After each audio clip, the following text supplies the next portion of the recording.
మావయ్య, మీరు వైకుంఠాన్ని వదిలి హిమాలయాల మంచు మధ్యలో బద్రీనాథ్కి ఎలా వచ్చారు? గణేష, బద్రీనాథ్ నా అత్యంత పవిత్రమైన తపోభూమి. సత్యయుగంలో నేను నారాయణుడుగా మరియు నా అంశమైన నరుడితో కలిసి హిమాలయాలకు వచ్చాను, లోకాల శాంతి కోసం ధర్మాన్ని నిలబెట్టడానికి. మేమిద్దరం ఘోర తపస్సు ప్రారంభించాము. ఆ ప్రాంతం మొత్తం మంచుతో కప్పబడి ఉండేది. గాలి, చలి చాలా తీవ్రముగా ఉండేవి.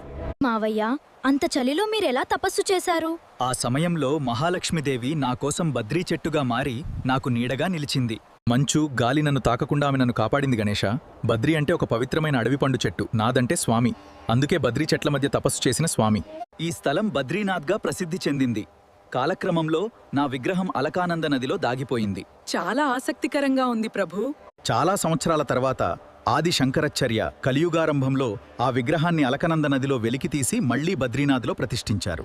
మావయ్య, అంటే ఇప్పటికీ మీరక్కడ తపస్సులో ఉన్నట్టేనా? అవును గణేష, భక్తులు నన్ను పిలిచిన ప్రతిసారి నా కరుణ అక్కడ ప్రవహిస్తూనే ఉంటుంది.